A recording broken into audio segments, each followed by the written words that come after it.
Vous savez, l'enlèvement, ce n'est pas une bonne nouvelle pour les païens. Mais nous, en tant que chrétiens, quand tu entends qu'on parle de l'enlèvement, tu dois déjà sourire. Parce que la Bible appelle l'espérance, la bienheureuse espérance. Ça veut dire quoi? L'espérance d'espérance, la promesse des promesses. Si Dieu t'a fait des promesses pour avoir l'argent, pour être élevé, ça te donne la joie. Mais si l'argent, la promesse de l'élévation te donne un sourire, la promesse de l'enlèvement doit te faire sourire. Alléluia. C'est l'espérance d'espérance. Tu peux rater tout, mais ne rate pas cela. Tu peux échouer à l'école, mais n'échoue pas au test de l'enlèvement. Tu peux rater peut-être un mariage, mais ne rate pas le mariage avec Jésus. La bienheureuse espérance. C'est bizarre, plus ces années passent et moins les gens pensent en l'enlèvement. Alors que plus ces années passent, plus nous nous approchons de l'enlèvement. Le diable est en train de voler ce message alors que c'est le principal message des derniers jours. Nous vivons dans la dernière heure. Ça veut dire quoi? Jésus n'est pas loin. Autant on a rempli ce monde de l'enseignement sur la prospérité. Je prie que des hommes de Dieu, des chrétiens de cette génération se lèvent. Nous voulons remplir ce monde du message sur l'enlèvement. Nous voulons le crier sur les toits, dans les rues, partout où nous allons. Même les païens doivent savoir que Jésus revient. Moi, je savais que Jésus allait revenir alors que j'étais même pas chrétien. Pourquoi? Il y a plus de 25 ans, l'Église avait rempli le pays de l'enseignement sur l'enlèvement. Mais maintenant, on a rempli le pays de l'enseignement sur la délivrance, l'enseignement sur les prophéties, l'enseignement sur beaucoup de choses. Nous oublions le message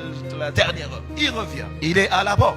Est-ce que tu es prêt? Vous savez, l'image de l'enlèvement, c'est l'image d'un homme qui va et qui dote une femme. Tu payes la dot. Quand tu payes la dot, normalement, selon les coutumes, c'est ta femme. Okay? Et puis tu dis, ok, chérie, je vais d'abord chercher aux États-Unis. Quand je vais trouver le minimum, je viens te prendre. Ok? Tu restes chez tes parents, mais en tout cas, ma soeur, est-ce que tu vas aimer rester chez tes parents? Tu vas dire, ah, chérie, tu traînes comme ça comment? Moi, je vais partir chez moi. Chérie, tu reviens quand? Tu vas vivre dans la maison de tes parents en attendant que je te dis, chérie, j'ai envoyé les billets, les visas déjà prêts, viens. Mais aujourd'hui, qu'est-ce qui se passe? Lorsque Jésus est mort à la croix, il a versé son sang et nous a rachetés. Nous sommes devenus sa femme. Il a dit, je vais vous préparer une place. Lorsque ça sera prêt, je vais revenir vous prendre. Mais lorsque Jésus te dit, écoute, chérie, je viens dans 2 jours. Tu dis, ah, ne viens pas maintenant là. Traîne encore 1 mois. Et il te demande, chérie, tu aimes quelqu'un d'autre? C'est ça l'église. L'église dit à Jésus, ne viens pas maintenant. Je ne suis pas encore marié. Je n'ai pas encore ma voiture.